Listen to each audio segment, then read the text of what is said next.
In business, there's this one question that really separates the winners from, well, everyone else.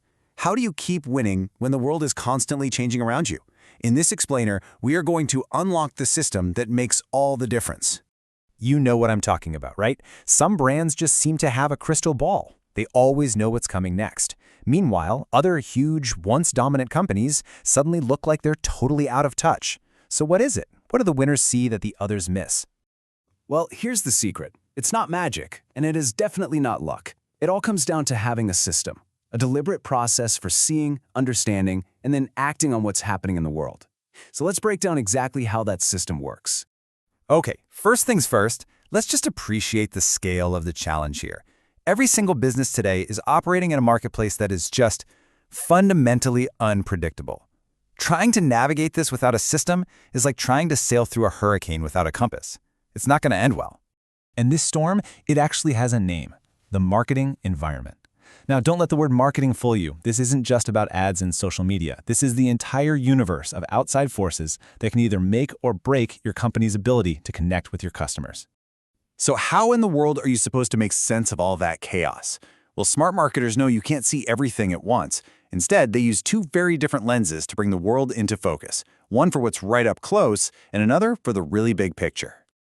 With the first lens, your magnifying glass, you're looking at the microenvironment. Think of these as the forces right in your immediate orbit: your suppliers, your direct competitors, your customers.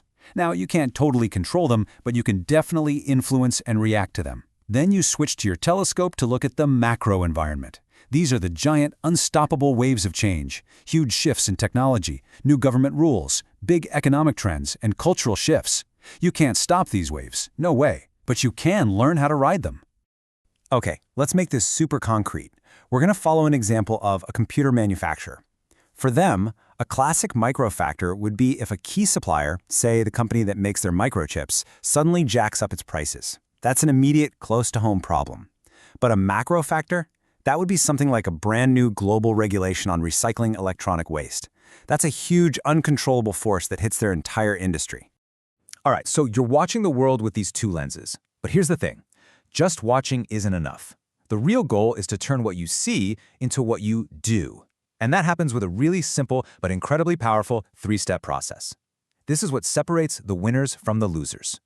It all starts with step 1, monitor. And this isn't something you do once a year. It's like having an always-on radar, constantly scanning for signals. Next, in step 2, you analyze. You look at a change and you ask, is this a storm cloud on the horizon that's going to cause problems, or is this a gust of wind at our back that we can use? Finally, and this is the most critical part, is step 3, adapt. This is where you actually change course. You might tweak your product, change your price, or shift your message to respond to the new reality. And believe me, this process isn't just about making small tweaks to an ad campaign. As we're about to see, a force from the outside world can literally reshape the very product you sell. Let's go back to our computer company and see this whole thing in action. So imagine this happens. The company is monitoring its macro environment and it sees a huge shift coming. A global wave of right-to-repair laws is getting passed. And these new laws say that all electronics have to be designed so that normal people can actually repair them. This is the analysis phase. All of a sudden, their old designs, the ones with cases glued shut and batteries you can't replace, they're not just a design choice anymore, they are a massive business threat. But if you look closer, you see it's also a huge opportunity. They could be the first company to really embrace this and position themselves as the sustainable, customer-friendly choice. And here it is, the adaptation. The company doesn't just put out a press release. They fundamentally change their core product. The engineers are told to design new laptops with modular parts, batteries that users can easily swap out, and normal screws. That external environmental force directly changed their entire product strategy. That's how powerful this is. So what's the big takeaway here? Look, the future is always going to be a mystery. But winning in business isn't about gazing into some crystal ball and trying to guess what's going to happen. It really boils down to this. Smart marketing doesn't try to predict the future. It builds a system to prepare for it. It's all about being vigilant, being analytical, and being agile enough to turn all that inevitable change into your biggest competitive advantage. And that leaves us with one final question for you to think about.